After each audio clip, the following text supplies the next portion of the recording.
Mrs. Fowl, Present. Mrs. Rhodey Collins. Present. We have a quorum. We'll say the pledge.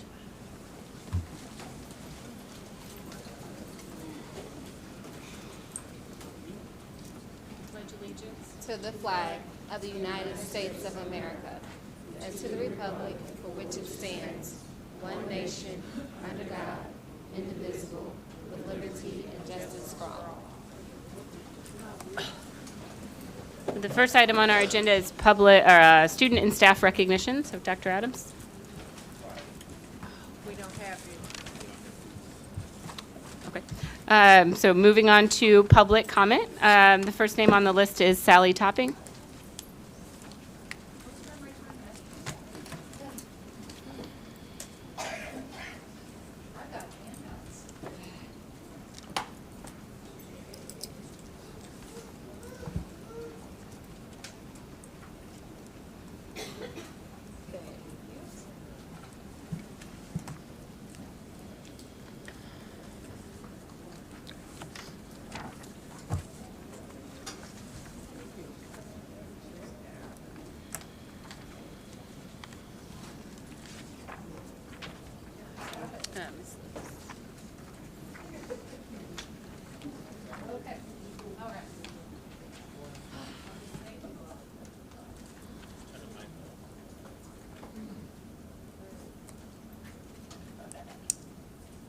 Oh, thank you.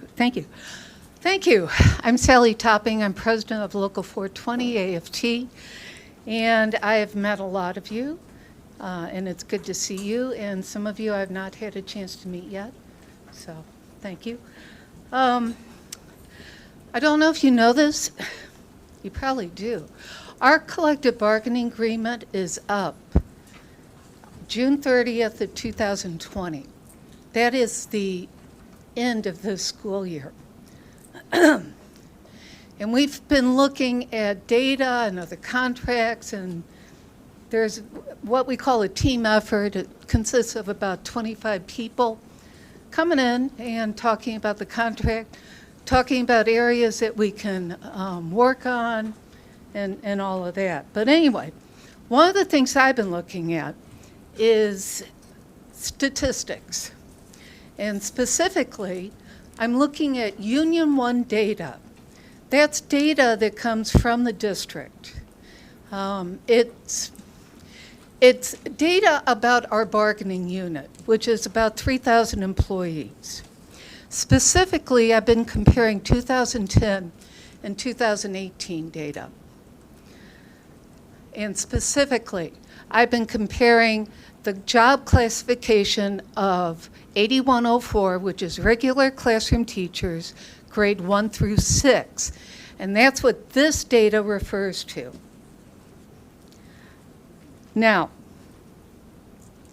in 2010, the average salary was $46,600 for this class.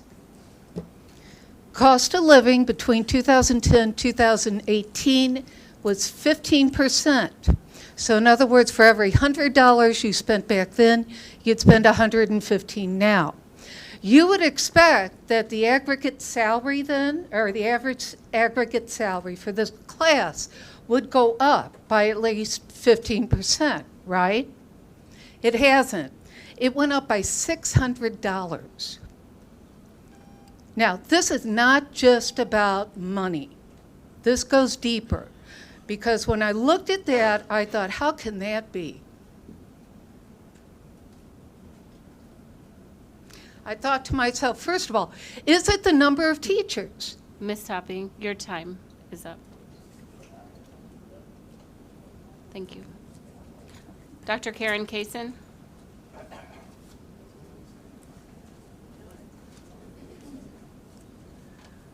My name is Karen Kaysen, and I want to start off by saying that I retired from East St. Louis School District 189 after 35 years of service in 2008. I came over here basically to sub, not work full-time, but I ended up working full-time as a hearing officer and placing students with type 1 offenses in our alternative schools.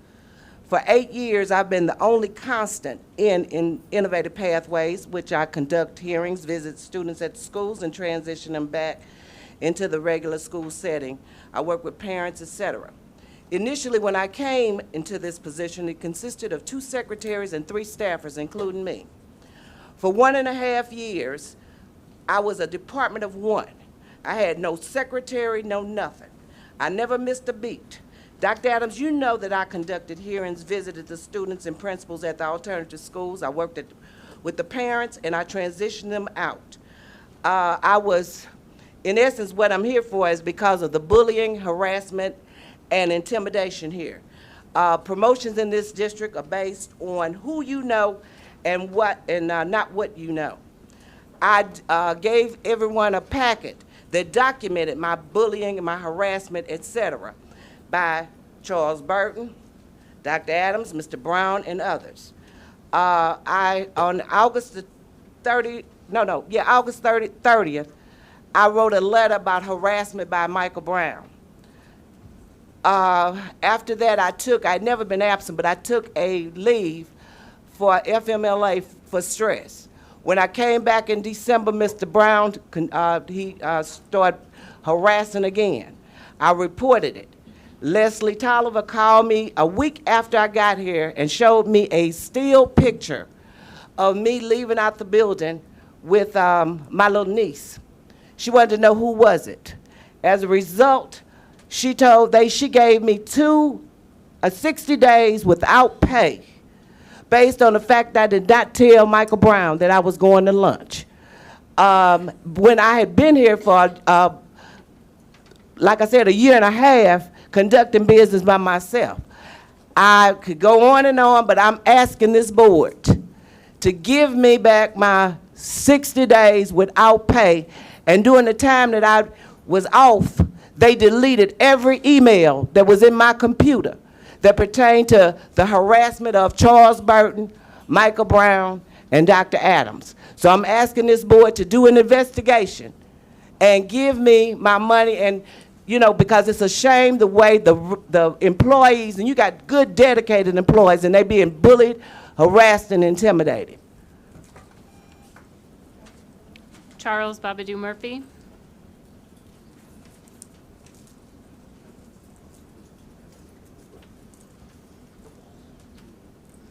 Good evening. Charles Babadoo Murphy, local AFT building steward at Roosevelt High School. I started to bring a poem that one of my students wrote, but I realized I hadn't asked his permission, so I'll have that next time. The other thing I want to say, I saw some of my friends out front when I came up. I just want to let you know that Southwest Food Services workers, they need some more money. Amen. All right? Thank you. My poem is called Just Like Us. Everybody wants to know why the young people act the way they act. All right? Watch this. The prevailing world model for success is profit by any means necessary. Profit is more important than human health and life. This is what adults have taught young people by all kinds of examples. And we wonder why they act like us. The prevailing world model for conflict resolution is armed conflict, military violence. Disagreements are resolved based on the power to impose one viewpoint on another, up to and including killing the other person or group. This is what adults have taught young people by all kinds of examples. And we wonder why they act like us. Racism, authoritarianism, white supremacy, that teaches that one ethnic group is entitled to impose its viewpoint on another ethnic group, up to and including killing that group. Genocide. Ethnic cleansing is an ancient barbaric concept which has been maintained by those institutions that champion the chosen people concept. This is what adults have taught young people by all kinds of examples, and we wonder why they act like us. Why is it so hard to have fair and equitable inclusion of all stakeholders in the decision-making process? Who could that possibly hurt? Why can't we show this example to our young people? Maybe we're too busy being scared to get up, stand up, speak up, live up. Maybe we're too busy respecting the supreme being of prophet. Why is it so hard to have a fair and impartial, peaceful conflict resolution method? Who could that possibly hurt? Why can't we show this example to our young people? Maybe we're too busy being scared to get up, stand up, speak up, live up. Maybe we're too busy respecting the supreme being of prophet. What have adults taught young people? Education must be working. They always act just like us. Donald Moore.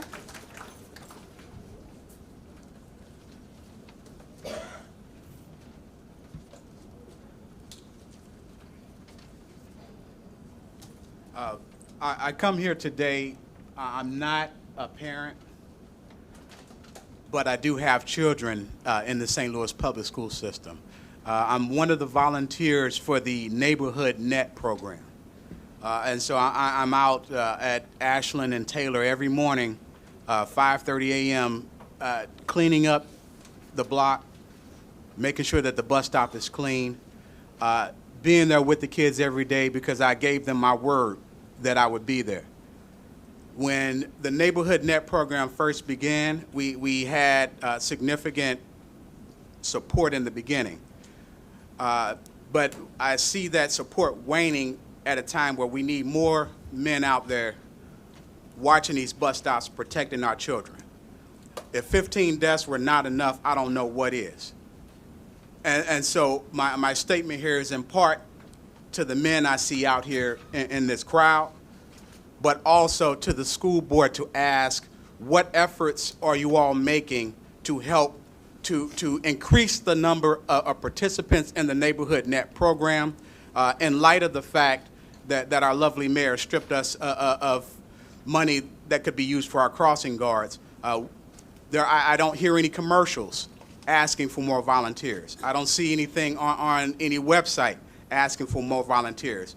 So I'm imploring you all as a board to make additional efforts to reach out, to get more brothers, to get to these bus stops, to protect these children. I don't know about you all, but it's pretty dark at 5:30 in the morning. It's extremely dark. And the thought of a 13-year-old, a 14-year-old, a 15-year-old girl having to walk in the dark. We need more help. We need more bodies. We need more men out here. That's all I have to say.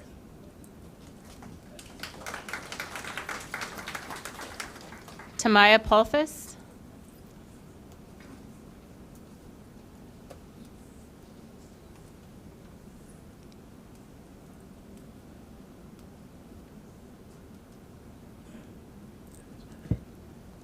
Hi, my name is Tamia Polfus. I'm here as an American Friends Service Committee intern. I'm 16, a junior at Grant Center Arts Academy. I'm here to talk to you all about two topics that need to be addressed in the school system. The first one is teacher training. Often I've seen many of my peers struggle throughout their classes because of not only the curriculum, but how it is taught. How specific teachers just don't have the specific training they need to reach other students. The connect is not there. So often we have a lot of I don't care teachers, as I like to call them. Like they come to get their paycheck and it's clear. Kids know when they have the attention. They know.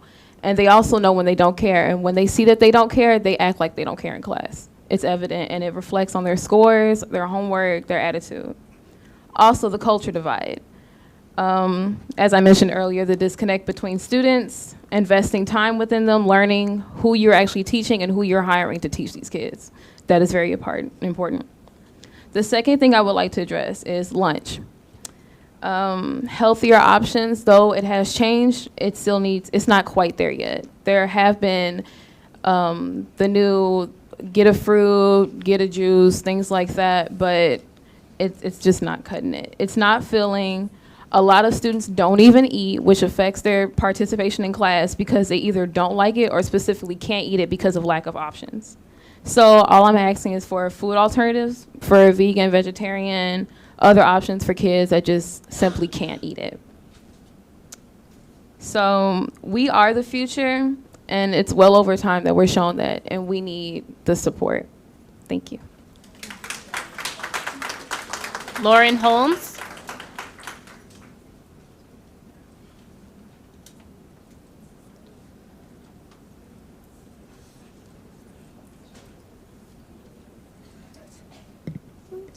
Oops. Anyway. Hi, my name is Lauren Holmes. I'm an intern at American Friends Service Committee.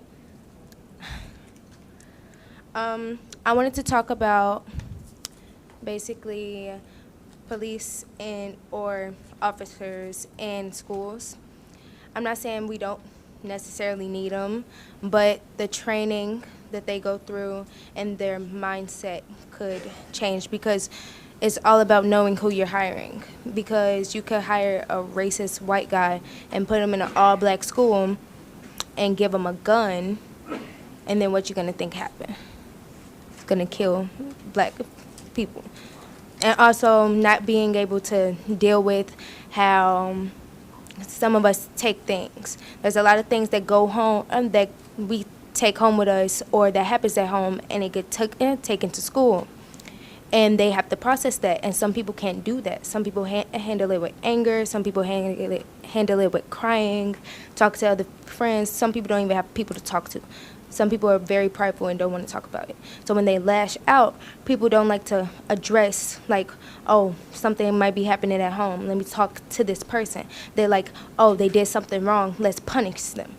Which, I mean, like, you're not doing nothing.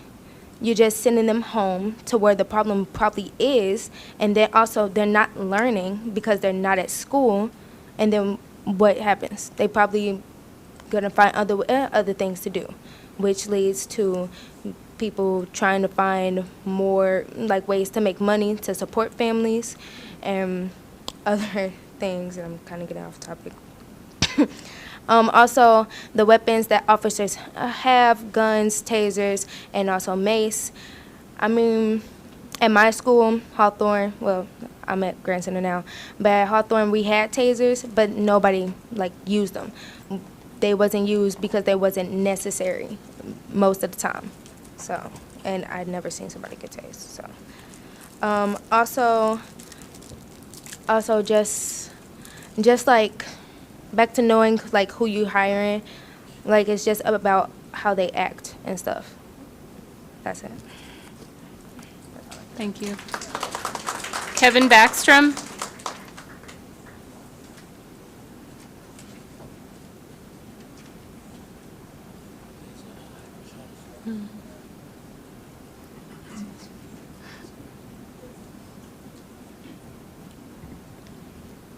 My name is Kevin Backstrom. I'm an intern for AFSC.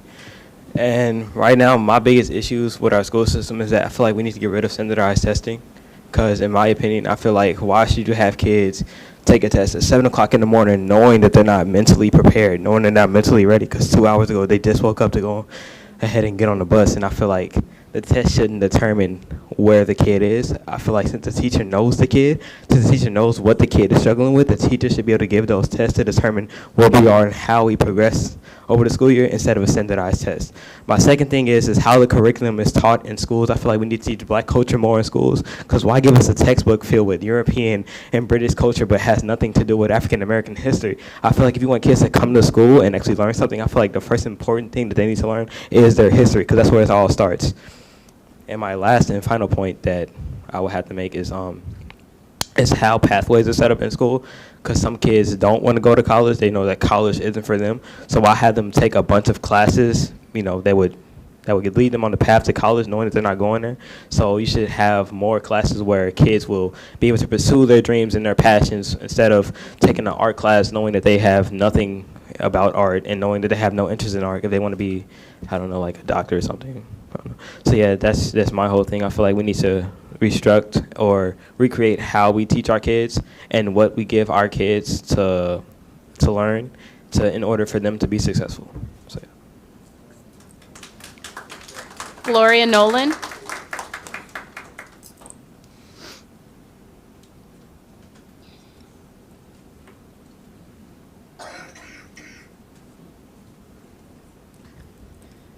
Good evening.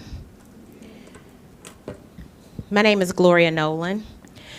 As a power builder, I helped create the Better Budgets, Better Schools policy solutions informed by community outreach.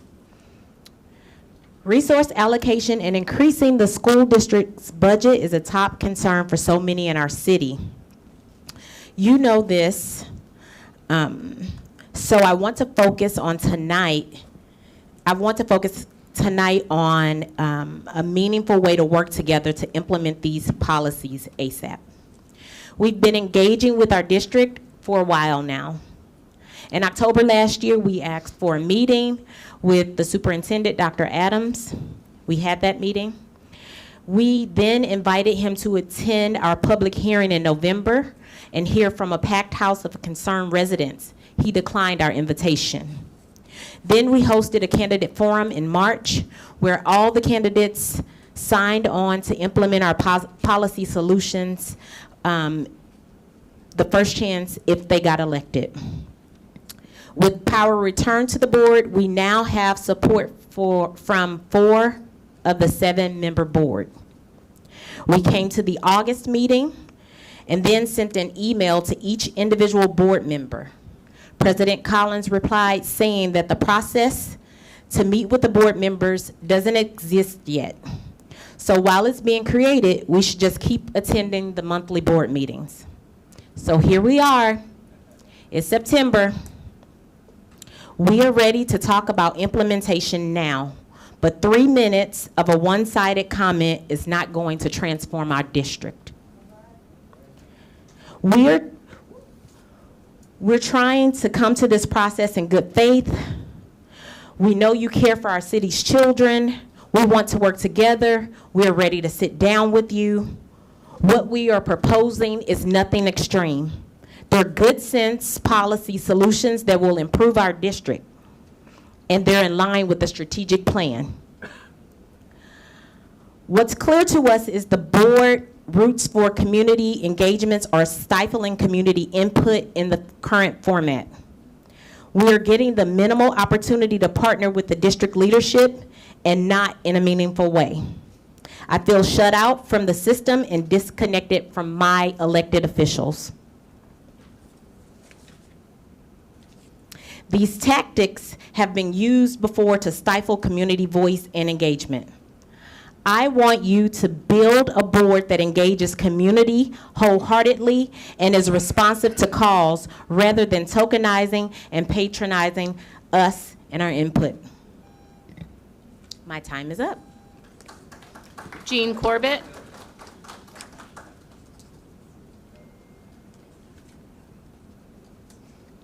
Thank you. I'm going to finish Gloria's speech before I begin mine.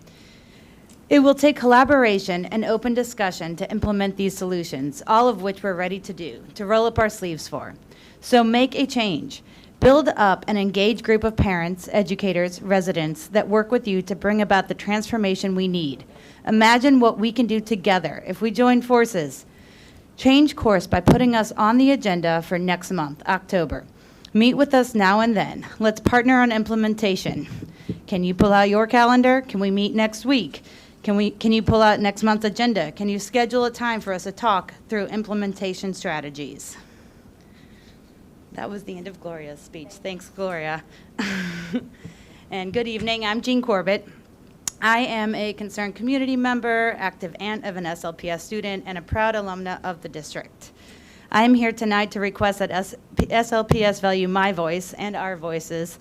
We need we power to have a seat at the table. I want the board to place the members of the Better Budgets, Better Schools campaign on the agenda for October, because you know that transparency and accountability are necessary to create an equitable system for all of the children of SLPS. It is time for the engaged and active community, the people in this room tonight and each month, to hear from We Power in detail about the Better Budgets, Better Schools campaign. And I can't leave without mentioning Kennard. You know, the school named after that old Confederate lieutenant. Yeah, it's past time to rename that school, and all others with contentious names. Betty Wheeler has been proposed for Kennard by well over 1,000 community members and SLPS alumni. She is a great choice who deserves this honor. Let's do it. Thank you. Georgia Brown.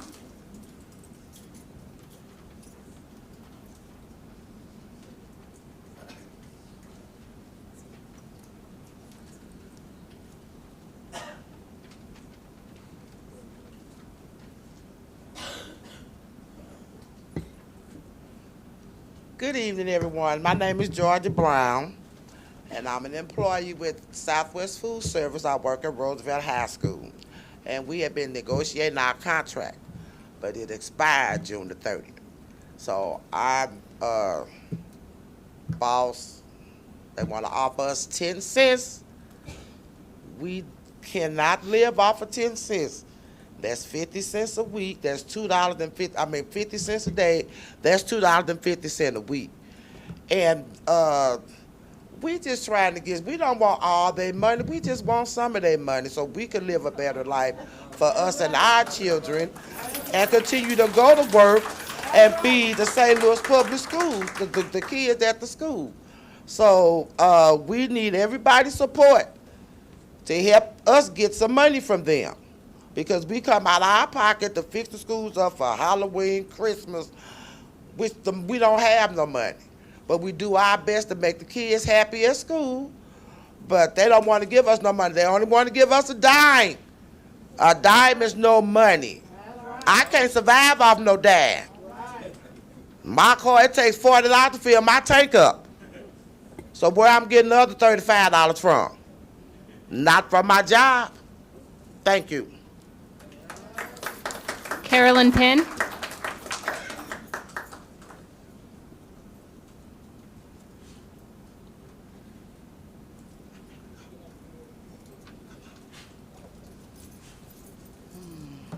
Good evening, everyone.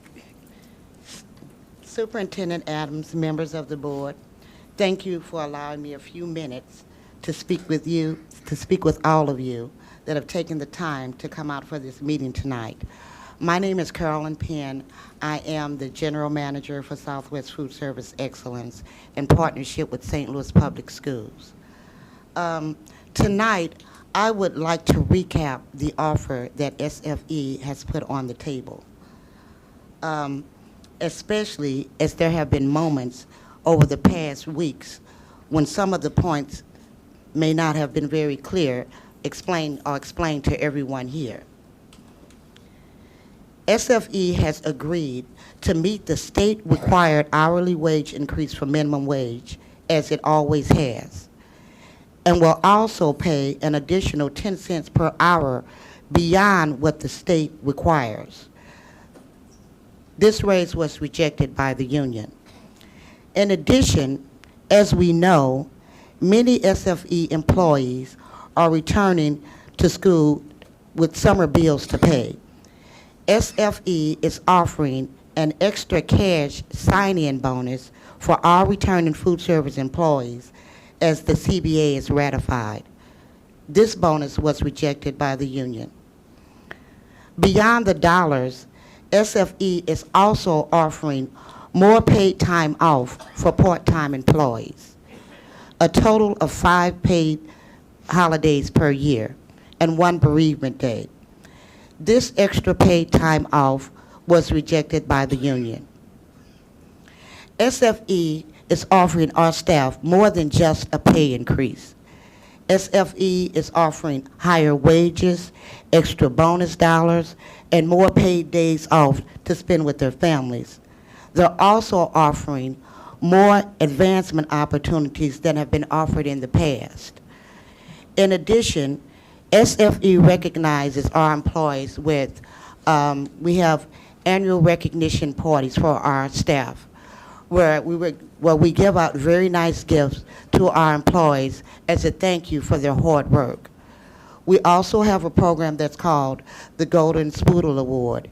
And what that is that it's an award that's given to each school on a monthly basis, wherein the staff of that school will receive an achievement certificate. They'll take a picture with the principal of that school, and that will be posted in our monthly newsletter. Also, we promote from within. Finally, SFE is offering support for those who want to continue to work alongside us. Tomorrow, Wednesday, September the 11th, we will be meeting once more, again with the union, to negotiate in good faith towards a mutually acceptable agreement. Thank you for your time and patience. Jacqueline Person.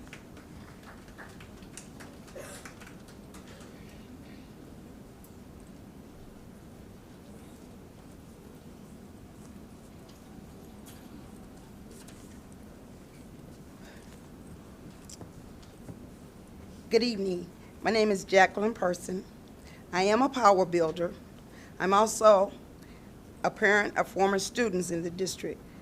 I'm currently an educator here in St. Louis Public Schools as well.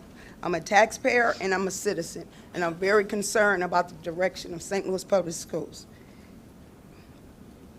As a power builder, I would like for our district to value my voice and my experience. I want a seat at the table. I want my representatives to be available to me, and I want the board to commit to implementing these 3 solutions that we have asked. Place our 3 policies solutions on the agenda for October. Let us talk about implementing those solutions. Thank you. Janet Roberson.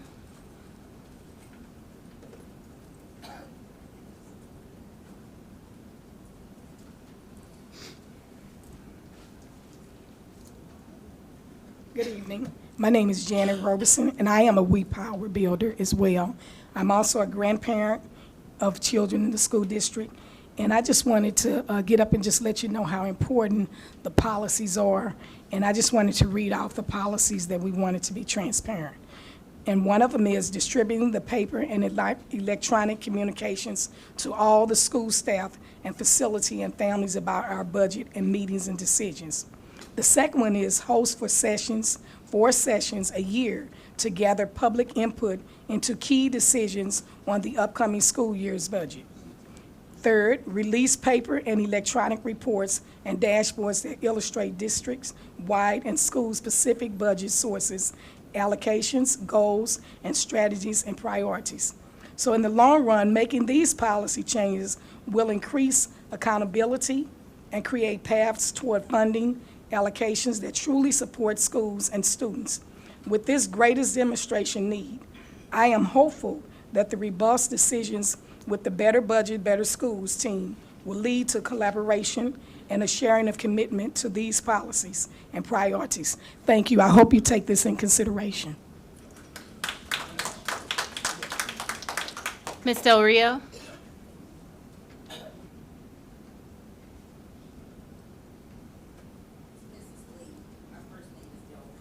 I'm just reading off the list. You didn't include your last name. No.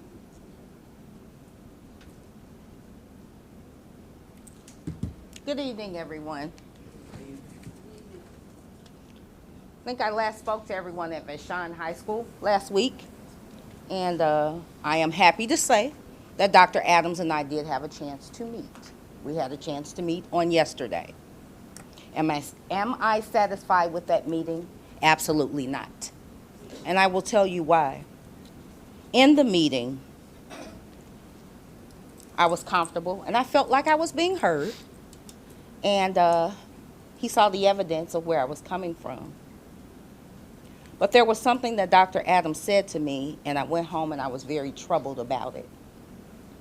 He said he didn't know anything about what was happening to my daughter since 2017, while she was being bullied and harassed, not only by students but by teachers. I find that hard to believe. Why is that?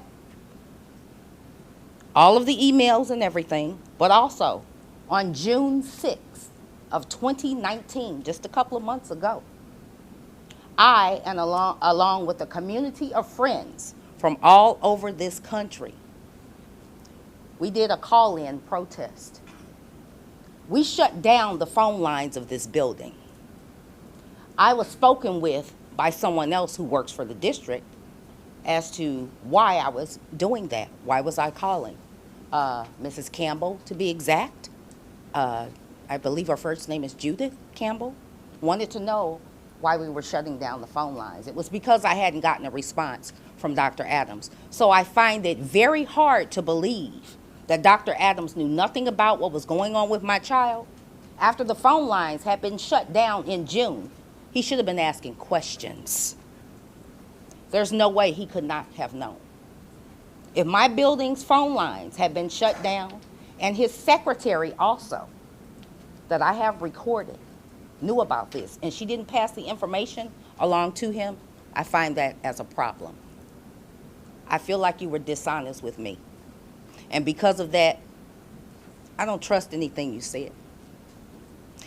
You said you were going to call me today or get in contact with me about my daughter's transcripts. You would take care of it personally. I haven't heard from you. I'm very disappointed, very. Finally, the principal of Gateway STEM High School, who facilitated, and it's on, I have it recorded, facilitated in bullying and harassing, talking to my child like she was trash when she was a 3.5 grade. She had a 3.5 GPA and was on 3 different things in the school. I'm calling for her resignation. With the evidence that I have, Dr. Amy Phillips Lee, has no that's time. place in this district. Thank you. Brianna Holmes.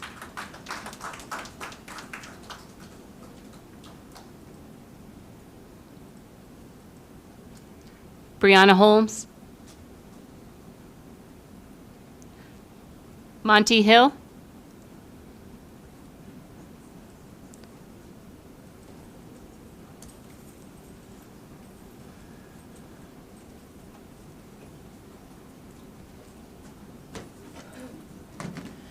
Good evening. My name's Monty. I'm here with the Better Budgets, Better Schools. I've brought some papers with me. These are signatures, and if you can see, it's a large stack. So it's over 700 signatures from people that stand beside me and Miss Jackie right here. We Power, and residents that are concerned about accountability and transparency in the schools. We have board members that supported us. We have Donna, Joyce, Tracy, and Adam. We also have people from the community. We have Tashara, we have Neil, who's part of the U.S. Bank. We have Teresa, we have Olivia Adams, who's also part of the MERS Goodwill, which is the STL Youth Jobs. Sophia Pohl, Joanne, Maggie, Alidra, we have Tracy, we have Susan, we have Barbara, we have Danielle, we have Sally, and we have David, we have Mary Wheeler Jones, we have Alicia, we have Perry, but we also have organizations throughout the community that do a lot of advocacy work. Action St. Louis, Team TIFF, Equity Bridge, David Dwight Whitford through Ferguson, and hundreds more. And we just want you all to put us on the agenda for October and to take our words and take our actions here very seriously. Yeah.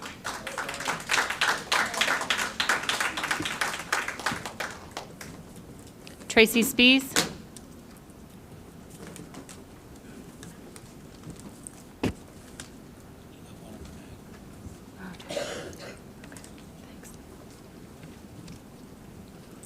Good evening. I'm a proud parent of 2 SLPS students, and I'm president of the PTO at Kennard Elementary. I'm also a member of Equity Bridge, and I'm a supporter of the Better Budgets, Better Schools project with We Power. I'm concerned about several things happening in our district right now. At the moment, my number one concern is about the children who have been murdered and those students who are suffering from the trauma that's resulted from those deaths. I have asked the board to publicly support Cure Violence at the local and state level, specifically the funding of that program, and I'll be presenting the board with a formal request later this week. I'm also concerned about the shortage of nurses, social workers, and counselors in many of our schools right now. I'm concerned that we're not equipped to handle what the students are experiencing right now and what they're going through. I'm concerned very much about budget transparency and where we can move some of the budget to actually get more nurses, social workers, and counselors to try to address the enormous need that we have. I'll also be talking to you this year about bell times that are too early for middle schoolers, and increasing equity within and among the schools in our district, gifted education, and elsewhere. As the president of the PTO at Kennard, I should probably say a word, since Ms. Corbett is very strongly advocating for our school to be renamed after Betty Wheeler. We will be presenting you with the results of a school community-wide survey, parents, teachers, staff, and students, who voted last year to overwhelmingly that they would like to see the name of the school changed. So I look forward to working with you more this year, and I thank you very much for your consideration. Last but not least, please put We Power on the agenda next month. Thank you. Susan Turk.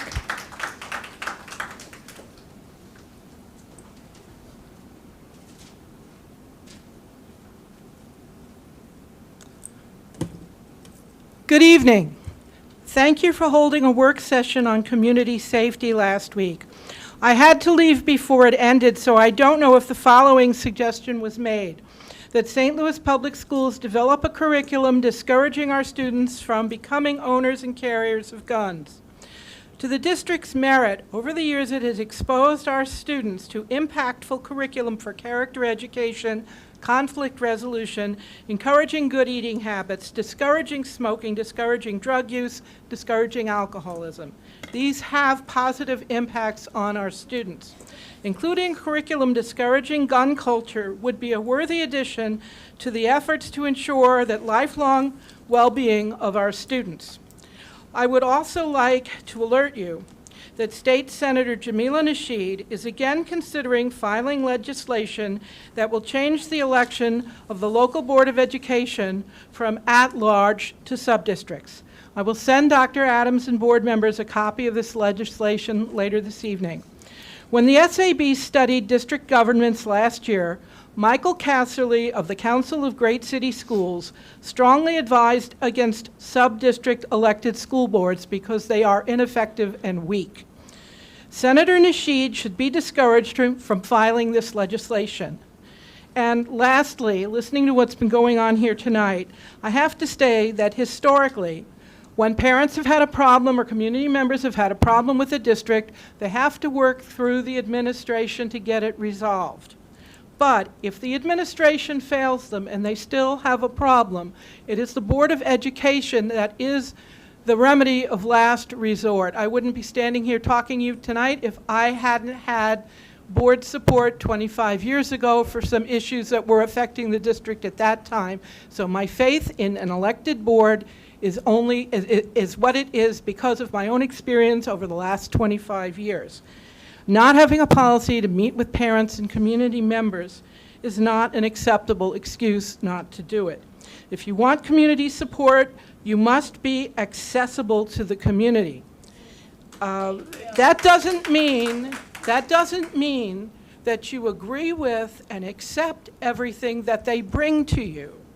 But people who have reasonable ideas and are suggesting reasonable solutions to issues of concern in the district need to have access to you. And I ask you to be accessible to them in some form. Thank you. Treat them with the respect that they've treated you by giving you their vote. Item 6 is approval and adoption of the September 10th, 2019 regular business meeting agenda. Is there a motion? I move that we approve and adopt the September 10th, 2019 regular business meeting agenda. Is there a second? Any discussion on the agenda?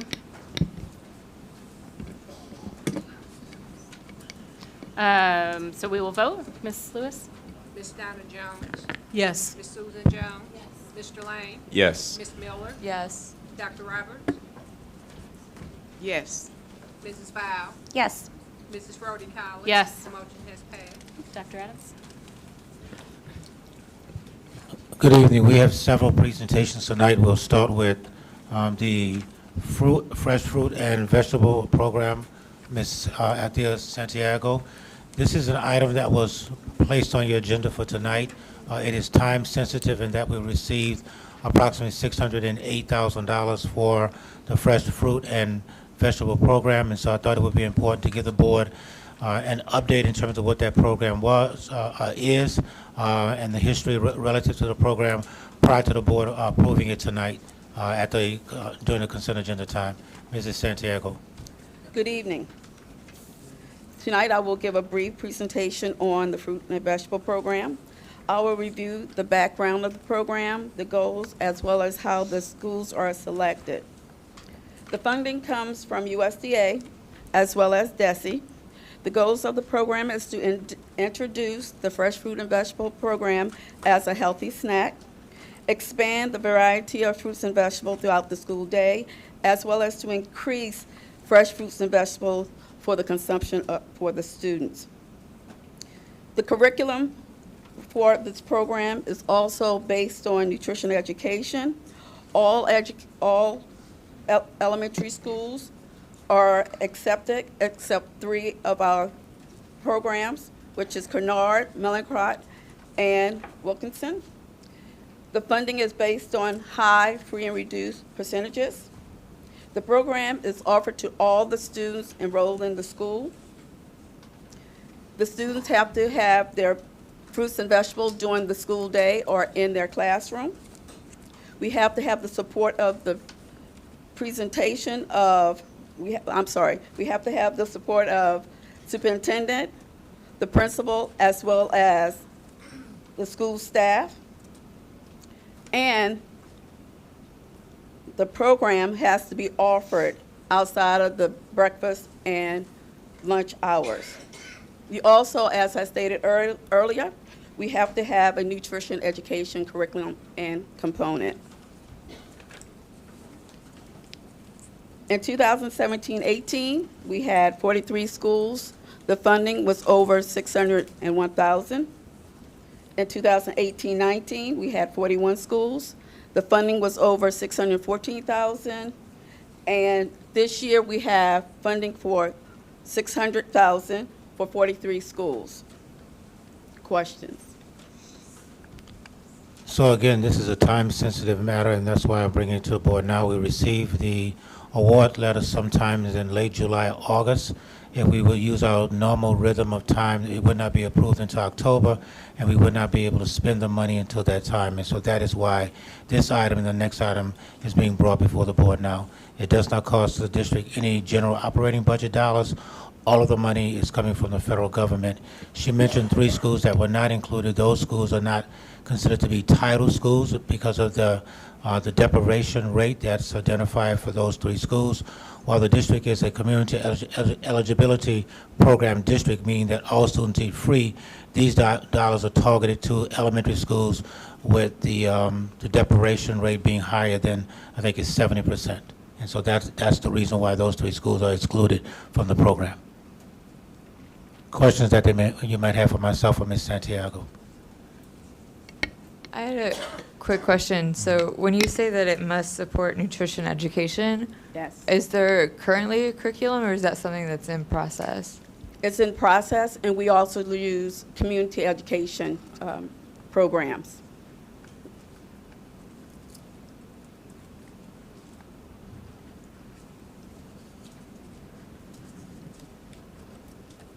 Thank you, Ms. Santiago. The next presentation, I think Dr. Knight or Mrs. White will be providing it. Again, this is a grant that we received from the Mental Health Board. I think this is the 3rd or 4th year of the program. Again, time sensitive in the sense that there is an item on the agenda for the board to approve to start spending the dollars at this point in time, and that is why it's being expedited, brought before you today, such that we can start to spend the dollars. The board always has to approve accepting dollars before we start spending those dollars. Mrs. White. Good evening, and thank you for having me this evening. My name is Leanne White. I'm the project director for Healthy Schools, Healthy Communities. This is an initiative. Our agenda tonight, Healthy Schools, Healthy Communities. I'll give you a snapshot of the data and a couple examples of making change. This initiative originated in 2014 and is ongoing to the present. We are in 11 of our St. Louis public schools where we are trying to reduce childhood obesity. In Missouri, state of Missouri, we have over 30% of adults are at the obese or overweight rate, as well as 28% of children ages 10 to 17 are at overweight and obese rate, therefore creating a need for this type of a program. We have two cohorts. The first cohort, cohort 2, just ended recently, and I'd like to just point out a couple of items. We increased the healthy weight of our students by 3.8%, which may seem like not a lot, but we were shooting for 5% in 5 years, and this was data that was determined in February, so I hope that that number increases by just a little bit. Another point of interest is at 53% of our 5th and 8th grade students, or excuse me, 34% of our 5th through 8th grade students engage in 60 minutes of physical activity every day. We started at 19.5% with that cohort group back in the fall of 2014. Again, in our cohort 3, we are increased a healthy weight by 1.8% and increased physical activity 38.9%. And again, that started very low at 22.5%. Some examples of how we're trying to make change is in every one of these 11 schools, we are going in and completing a school health index, which is completed by a SHAC committee, which is members from the administration to teachers to the nurses, family members, and students. And each one of our school has a school health advisory council. They create or complete the school health index, and from that index, we derive the data. It's data-driven. So we create action plans from that data, and those action plans consisting of programs, policies, and events, and environmental changes at those schools. I'm very proud to say that last year we had 5 schools that met national recognition for America's Healthiest Schools, and the official announcement comes out on Monday, but this year we'll be having all 11 of our schools meeting that national recognition. We were also fortunate enough to have President Clinton visit us because of one of those schools that received silver 2 years ago. Any questions? Yes. So to reach that increase of minutes of physical activity, are they receiving additional time at school in physical activity, or is it mostly outside of school? Both. We have really focused in on a couple of areas with recess. We've really tried to make recess that 20 minutes, we're meeting 20 minutes because that's the school wellness policy requirement, but we're really trying to maximize that time and make sure every student is out there at recess. We also created movement zones called AIM zones in the classrooms. They're little small areas in the back of classrooms so kids have some time for movement. Those are just a couple examples that we're just making some changes in those areas. Great, thanks. Was there any kind of medical data put together before this study, before you started? Specific to this grant, no. We had received previously in 2012 a grant from the Department of Education where we also collected BMI data. So we have it from that group from 2012 to 2015, but we do not have a longitudinal study, neither is this one. So is there any particular reason why these 11 schools were selected?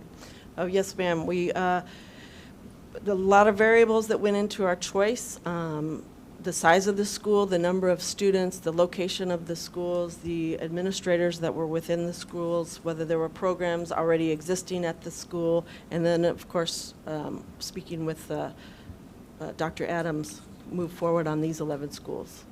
Okay, and one other question. I would always have had a concern, having had 7 children in St. Louis Public School, that I guess my question is about water being in the cafeteria. In all of these 11 schools, is there a water fountain readily available in the line for the students along with ice or other alternatives other than dairy products? Because I noticed that there was a grant for the American Dairy Council or something to start some type of smoothie program, but Well, I can speak to the water. In every one of these schools, there's at least one water refilling station that was part of this grant initiative. In respect to at the cafeteria, I can't necessarily speak to that specifically for each of the schools. okay, so there's really you don't gauge the water intake of the students along with their diet. We actually have. One of the programs that we initiated at some of the schools is having water bottles in the classroom.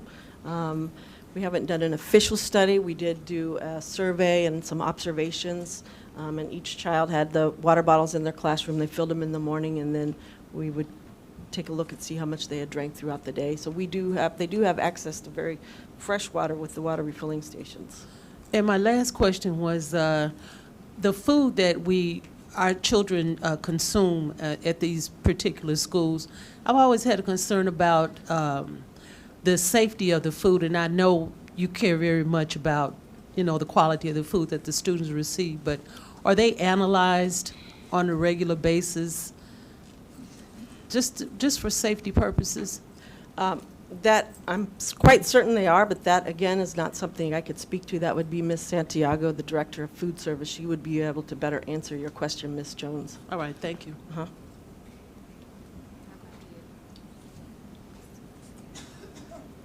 So I just had a question about, are we looking at causality at all of this obesity issue? I mean, medical diagnoses, or is it just based on increasing activity and healthy food intake? We're mainly trying to promote healthy living and reduce childhood obesity, and we've been doing that through preventive efforts. We have a community partner, BJC, School Outreach Youth Development, and they actually work within the community that surrounds the school.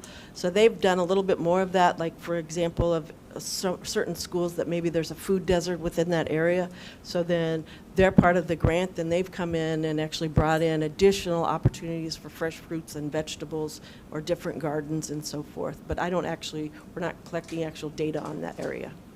And I guess, so I'm wondering if there's also any thought toward, like kids who might have a thyroid issue or something that goes undiagnosed, if there's any, I guess, rallying around their mental well-being, promoting positive body image. Well, in my mind, all of that is part of the whole school, whole child model, which we are working from with this initiative. However, I only am on a few prongs of that with physical activity, health, and wellness. So we don't actually look into the diagnosis, medical diagnosis. That would be beyond what this is doing. Thank you. You're welcome. Hi there. Hi. Thanks for the information that you've given us so far.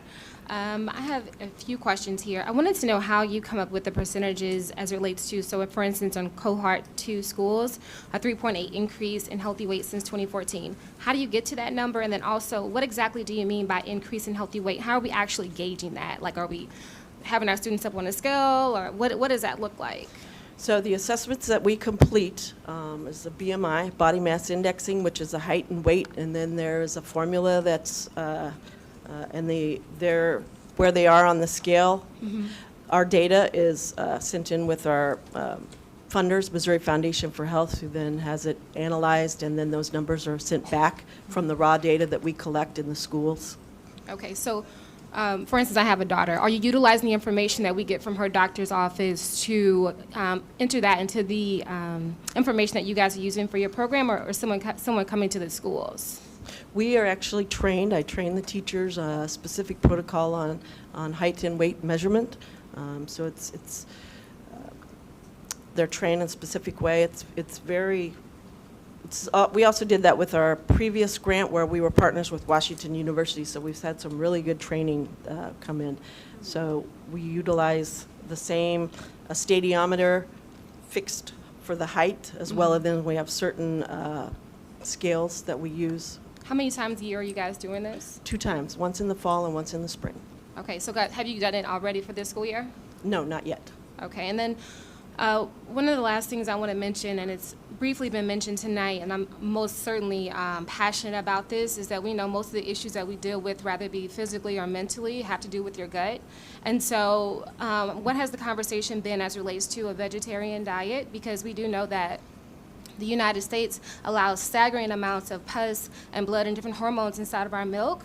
And for one, I make sure that my daughter doesn't drink dairy, but it is important to me that all of our students are having those options such as almond milk, coconut milk, or oat milk inside of our schools, of course with clean water. And that's just not just water that's spring water or distilled water, whatever that would look like, things that would make our amount of students that are able to attend school, more than will be able to attend school if they didn't suffer from different health issues. So making sure that they have those options at school. What has that looked like?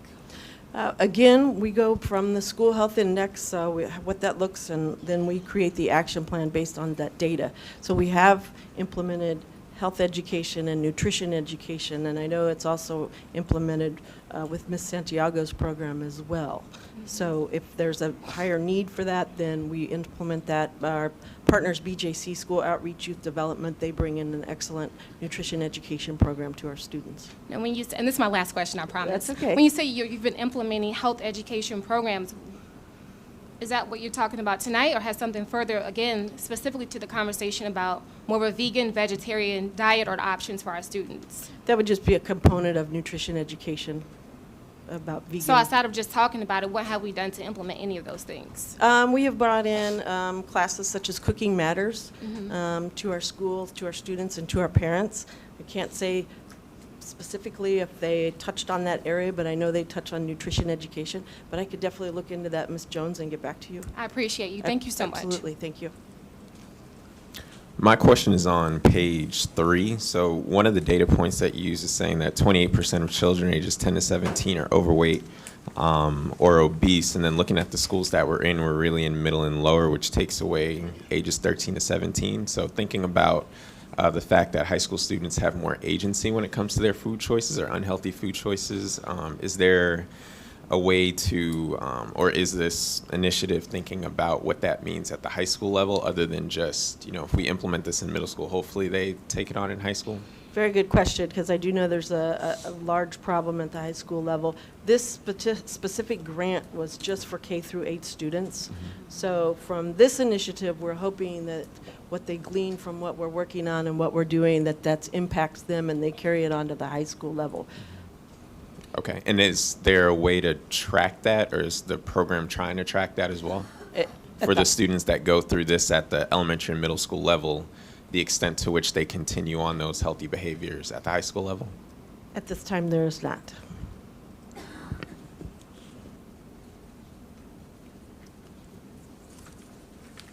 Any other questions? Thank you, Ms. White. Thank you. Thank you.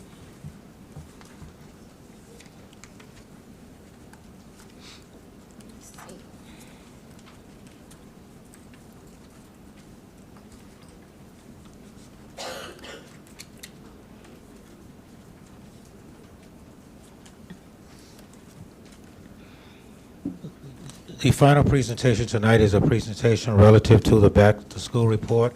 The previous presentation done on August the 13th was obviously the first day of school, and we had some initial data. It is my intent tonight to give you some updated data based upon the last day that we collected data would have been Friday. And so I will walk you through the data. Some of it will be a repeat, and so I will try to spend time on the new information relative to the data. Back to school fair, HR staffing, food service, transportation, the General Call Center, academic first week ambassadors report, as well as enrollment. The items that were not here before were enrollment and the transportation bus and call center were initially not part of the presentation. The only change here is the number of attendees. We were able to clarify that number after meeting with the Urban League, and that number is 13,000. It's the estimated number that they have for 2019. We did meet with them last week to determine if we were going to continue to move forward, but the number was moved from 12,000 to 13,000, which is a much more accurate number after the fair. This information includes the number of teachers hired. Obviously, the information you had before was based on that date. We've hired additional teachers since that time, so 222 and 222 indicate the number of new hires from the July 1st period of time. The separation information is, I think, pretty much consistent with what you received before. The number of teaching staff vacancies at this point in time is 51. Non-teaching staff is 42, and there is still one assistant principal vacancy. We've made a decision not to fill that position at this point in time, and will likely not be filling it for the rest of the school year at this point in time, but we still show it as a vacancy. It should be noted that in our pre-staffing or our staffing conferences that took place with the principals last week, we were able to identify 61 changes. Some 33 schools were impacted by those changes. We made some 24 teacher moves, meaning that people moved from one school that had low enrollment to another school, and so that's taking place this week. Some 19 teachers were impacted and some 5 aides. So that's why you see the numbers, some reduction in numbers. We didn't necessarily hire some people, but we were able to move people from one location to another location, and that's taking place this week. The number of vacancies is still indicating the critical needs areas in terms of vacancies. Employee relationship matters, again, information that you received last time, pretty consistent with what you received before. Some small changes, but for the most part consistent with what you received last time. Leave of absence information as well, pretty consistent with what you received last time. And the number of grievances, you can see there was one grievance from July 1st that has been mutually resolved, and there were 22 issues that have been also mutually resolved since the beginning of the school year. The next item that is brand new, and this wasn't here before as well, food service meal rates. Breakfast about 50% for the first 18, this is day 20, I think, of the school year, and this is as of Friday. 74% of the students are eating lunch for a total of about 96,000 meals. From the time you see from the beginning of the last 3 years, 2017, 18, there's a reduction. Obviously, we had less students over the last 2 years than we have at this point in time. Transportation buses, number of buses are consistent with what we had before. I think the eligibility number is consistent with what we showed you before as well. Call center, we did not have this information before, but all calls for the beginning of the school year, about 640. You can see what the percentages are, stops, address changes, status is a 51%, complaints, and about 9% of other matters that may have come up relative to the transportation call center. That's really at the first student office. On-time performances from 72% for the first day to a high of 91% on day 4, and we only collect for the first 4 days of school. We continue to collect throughout the year, but I'm only reporting for the first 4 days of school. And we have GPSs that we use to kind of determine that information. General call center, we run for 10 days, and the information you can see, some 5,092 calls that came in for the first 10 days of school. Ambassador survey, which is basically we use 2 days to determine materials that are in schools. You can see what the percentages are from last year to this year on day 1 and day 2. Day 1 and day 2, again, in terms of curriculum materials and lesson plans ready for execution on the first and second day of school, and we have ambassadors that go to all 72 schools to gather this information. Now for enrollment, we use the last Friday in every single week, and so for the first day it was 4 days, 9 days, 14 days, and 18 days. You can see that enrollment at the elementary level is down close to 500 students, over 500 students from last school year, and you can see what the decline is from year to year on the 18th day. We're still collecting data as we speak, so that number as of today is higher than it was on Friday, but you can see what the chart indicates in terms of a decline. At the middle school level, consistent with what has happened over the last 3 years, you can see an increase in terms of the numbers from about 3,200 to 3,400 in terms of middle school over the last 3 years. And at the high school level, you can see a decline of over about 100 and whatever that number is, I think 24 students, 34 students, a decline, if you will, from last year to this year, over 200 student decline from the previous year on the 18-day. Again, we're still registering students as we speak. And if I go back to elementary number, the elementary number is incredibly influenced by ECE, and we still have about 200 early childhood students who are still registering and still being placed in our early childhood classes. At least that was the last time I received from Dr. Knight last week. In terms of alternative education, 654, 518, and 497 on the 18-day. You can see what the numbers look like moving forward. Those will be students in our Fresh Start program and our Beaumont program, students who are coming back to school who may have dropped out and being reclaimed. Total district enrollment, 2291 on 18-day 2017-18, 21730 on last year, and today, as of Friday, not today, 21254 is the number. That number has increased since Friday. Don't have the exact number right now, but I get an update every single day. But we thought it would be best to give you an update based on the Fridays of every single week. Should be noted that the last official day for enrollment that the state accepts for funding is the last Wednesday in September, and in October I'll provide the board an updated district enrollment based upon our meeting in October. Any questions that the board might have relative to any slide that has been presented?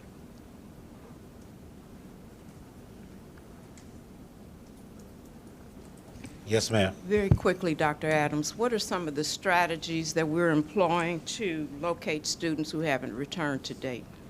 We have identified every single student based upon the information in our system, and we are calling, knocking on doors, and every principal had to give me a report after the first week in terms of where kids are. It's incredibly important at the high school level because those students count as dropouts, and we are not able to identify where those students are. So every high school had to literally go to doors and find where kids are. So we've identified every single kid to the extent that we can. When we can't find kids, we start identifying relatives to try to find out where those students are.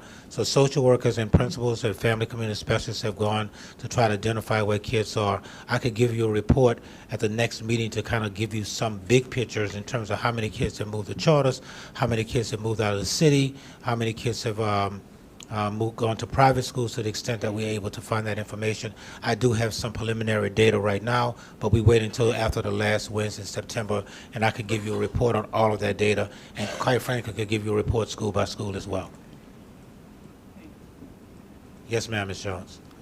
Yes, I wanted to know how has the homeless situation impacted enrollment in St. Louis Public School? Because I'm aware that there are thousands of families currently homeless, and our students are always in transit. They're always moving around. Phone numbers change constantly. So how does that affect us? I would say it plays a large part. We find a large percentage of students, to your point, that we can't find numbers for. When I give the report in October, I'll have that information from Ms. Deidre Thomas Murray and the persons who went out to get information. I don't have that granular information in front of me, but that is a data point I can provide to you in October. Again, we try to get final data after the last Wednesday in September, but I can provide you actual numbers of what we think would be identified as a student that might be homeless. We still register those students, and it should be noted that we spend approximately, and don't quote me exactly right now, but over $1.5 million for transportation for students who are considered homeless. And my last question is, how many students do you think we have that are homeless currently? I think the last percentage that I received was something like 19%. That is the last number I remember that we reported to the legislative body, because they asked that same question. I think it was like 19%, close to 3,000 students. And that was last year's data. I don't have any current data right now. Thank you. You're welcome. I had a question Yes, that was related to Dr. Roberts. I know that earlier there was a presentation that said that we were surveying families that had left the school district. And I'm wondering if there's any analysis of those surveys to identify trends in what people are saying their rationale is. So the last data that I received from last year, I don't have the granular data this year, is that persons were moving outside of the city. I know that the traditional belief has been that students are going to charter schools, and I'm not indicating that that is not an indicator, but the latest data that we received last year, and I don't have the data for this year, so let me be careful about it, was that students were moving outside the city. We found a larger percentage of students moving outside the city than anything else. So not even participating in public education in the city of St. Louis. And we don't have reasons why, but we are finding that a larger percentage of students are moving to other counties as parents and families move. But we are surveying families and trying to figure out what's going on. Yes, we are. Well, let me be careful. What we do when we call is to find out what school the kid is in. We don't necessarily ask them why they moved. We don't necessarily ask that question, from my understanding. We ask where the student is at this point in time, and that's how we're able to determine that they move outside of the city. Okay, thank you. You're welcome. Yes, ma'am. The last question, Dr. Adams. How do you think decent and affordable housing has affected St. Louis Public Schools population? What I will be giving you is only my opinion, and that opinion is that it has affected us. Especially in certain parts of the city, it's very difficult to find housing. And so that would be my opinion. I don't have any data points that speak to that right now, but I do think it does have an impact on students remaining in the district or remaining in certain parts of the city. In two of our high schools, the enrollment is less than 220 students. And at the elementary level, I want to say we have 14 schools that are under 200 students in certain parts of the city, and I think housing does play a part that influences that. Thank you. Thank you.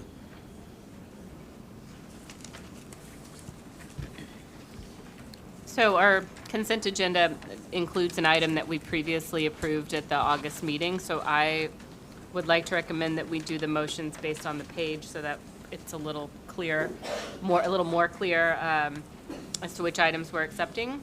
So if, first of all, let me ask, are there any items on this consent agenda that board members need to take separately? Natalie? I would like to take 09-10-19-12 separately, so just the final item. Any others? Is there a motion for the items on the first page? Please include the numbers. I move that we accept 09-10-19-01 through 09-10-19-04 on the September 10th, 2019 consent agenda. Is there a second? Ms. Jones seconded. Any discussion on these items or questions? Okay, we can vote. Ms. D. Jones? Yes. Ms. S. Jones? Yes. Mr. Lane? Yes. Ms. Miller? Yes. Dr. Roberts? Yes. Mrs. Powell? Yes. Mrs. Rhoda Collins? Yes. The motion has passed. So I suppose we could go all the way up into the item Ms. Powell has asked for separately, if there is a motion.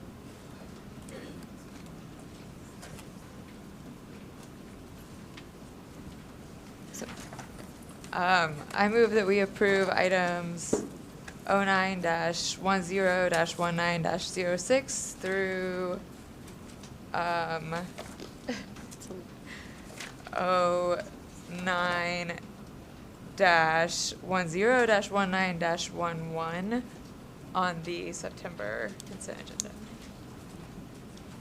Is there a second? Second. Thank you. Any questions or discussion needed here? Okay, we can vote.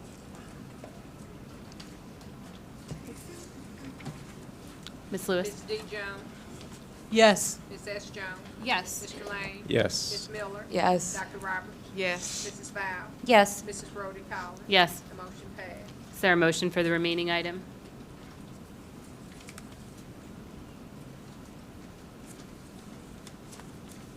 I move that we approve item 09-10-19-12 on the September agenda. Is there a second?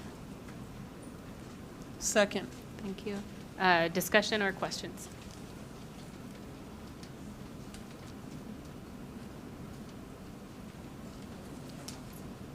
Natalie, I'm just wanting to make sure, because you asked for this one separate, so I just want to make sure there was nothing you had. No, I think my questions were answered. Okay, great. So we can vote?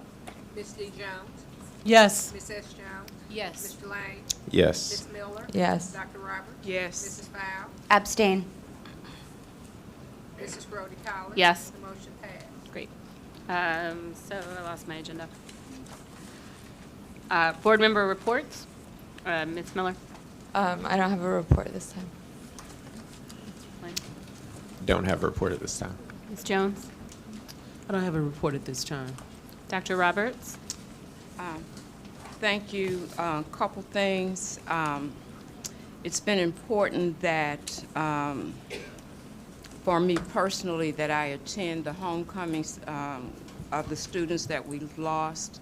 And it was incredibly gratifying to see the number of community members who stepped forth at our violence town hall, and I want to thank you for that. I also want to thank the community for coming out this evening and sharing your time and your concerns in your attempt to support St. Louis Public Schools.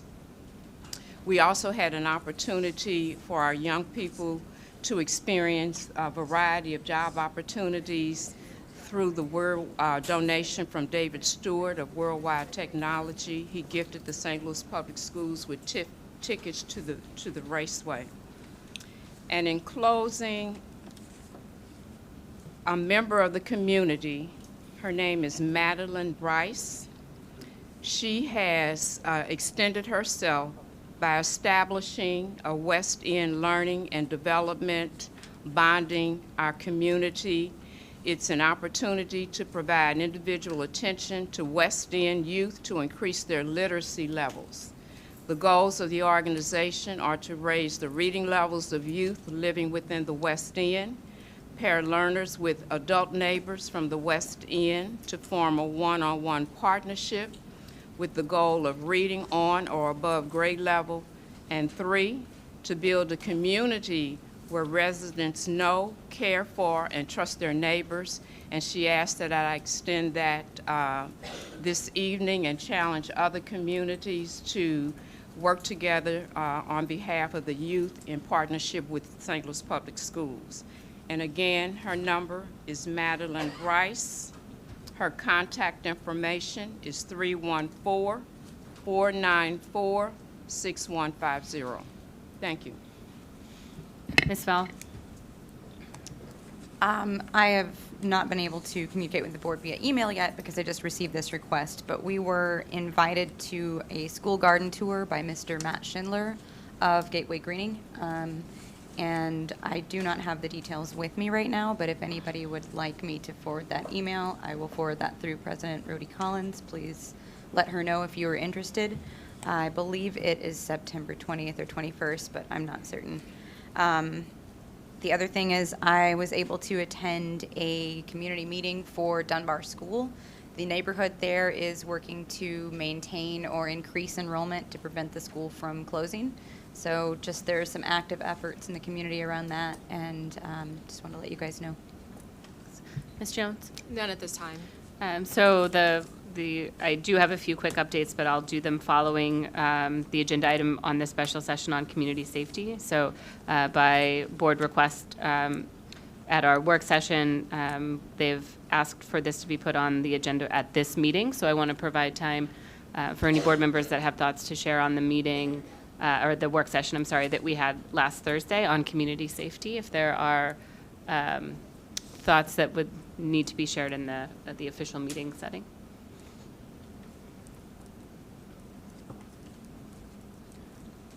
Go ahead. I just want to say thank you to all the community members that came out to voice how they feel about what's going on in the community. This board did call an emergency session because we were so touched and so moved by the gun violence that's been going on in our community that we just know that we can no longer stand by, that it is an epidemic, it is a crisis in our city. And frankly, as a mom, as a sister, an aunt, a neighbor, I'm sick and tired of it. And I'm so ready to come together with members of the community to make something happen, to make a change. And I remember when we had our first official meeting in July, I expressed the view that as a mom of having 7 kids in St. Louis Public School, I can remember many mornings my son coming home and telling me that when he walked to the bus stop that he was being shown a gun from gang members as he was trying to get on his bus. And that was kind of stopping him from going to school.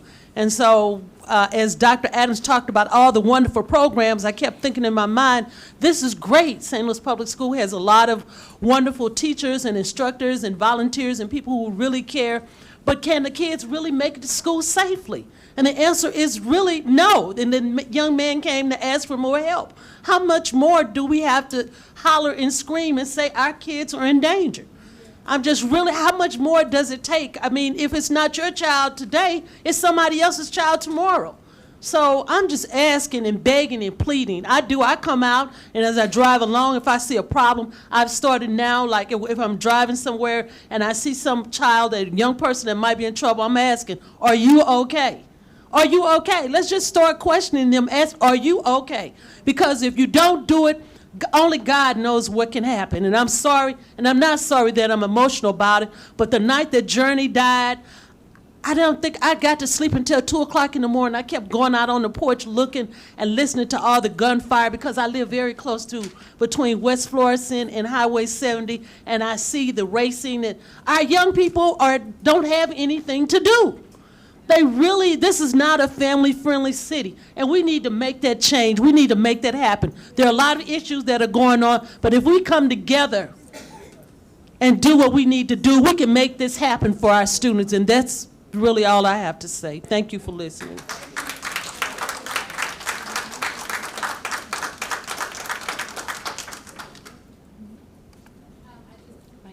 There we go again. I'm looking forward to working with our entire board to not just, of course, we had a chance to listen, but that we successfully implement meaningful solutions that will positively impact this entire city of St. Louis. So I don't know if that's going to be at our next work session or what that would look like, but us getting these things on the calendar and prioritizing how it is that we need to moving forward. Any other board members that care to share? Yeah, I wanted to thank, again, everyone who did show up and speak at the public session, and those who didn't speak, just to be able to listen and hear. But there were a lot of suggestions there, and I think one thing I always like to harp on is the locus of control. So there were a lot of initiatives, especially around social workers, therapists, trauma-informed care, and social-emotional learning that were presented to the board. I also want to remind and reiterate that there were a lot of elected officials that were invited by the board there. Some attended, many did not. But I just wanted to remind everyone that there is a standing committee down at the Board of Aldermen who, I forget what's the title of it, but Education and Youth Matters. So I would encourage you that, of course, the board is going to do and the district is going to do everything in its power to do what's in our locus of control around education, but also pressuring you, the community, to put that pressure on our other elected officials, especially those that are in community development and are in your wards, that you put that pressure on them to respond to this this need as well.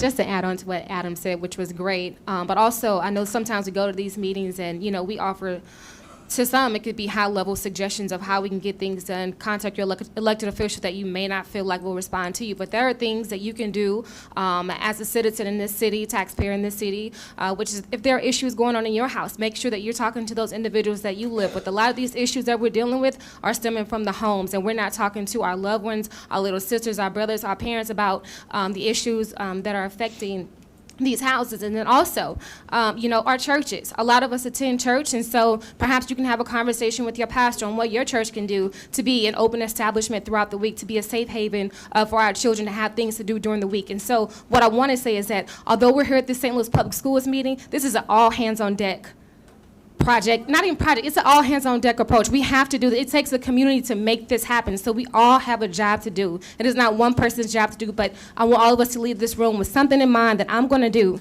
to change the narrative on this moving forward for the rest of this city. Thank you. So on that note, I would like to challenge board members. I know most of us were taking quite a few notes, so if you could go back through those your notes, review the things that you identified as areas that the board may be able to move forward with. We will be adding it to an upcoming work session, and then if that time frame doesn't allow for enough discussion or enough work on the issue, we will have a separate dedicated work session to follow up on those things that we initially had on the agenda last Thursday. So thank you to everyone who did come out. Thank you to the staff and Dr. Adams who put that event together. It was wonderful, very well presented to the community, and I appreciate everyone who had a role in that in any capacity. I do have a couple other kind of announcements, primarily for the board. I have received several requests regarding board member professional development. Our current bylaws do indicate that they need to be brought before the board and approved, both participation in professional development and funding of those.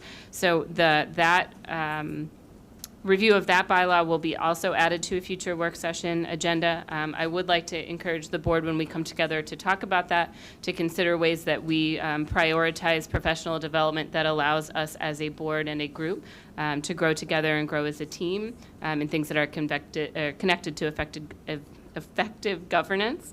But again, I will be adding that to a work session for your review. The Msba proposal for support and ongoing training was received by the board at the August work session.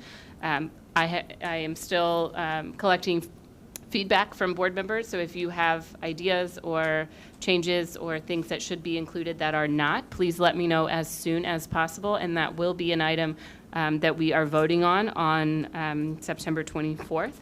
There are a couple other state mandated training requirements I will be sending out to you via email. And I think that concludes my board president report. We do have other matters for closed session. So is there a motion to adjourn the open session and resume closed session pursuant to RSMO 610.021 sections 1, 2, and 3? I move that we adjourn open session and resume our closed session pursuant to 610.021. Ms. Jones, Susan Jones, second. We can vote? Ms. Dinah Jones? Yes. Ms. Susan Jones? Mr. Lang? Yes. Ms. Miller? Yes. Dr. Roberts? Yes. Mrs. Fowl? Yes. Mrs. Rhodey Collins? Yes. We are adjourned.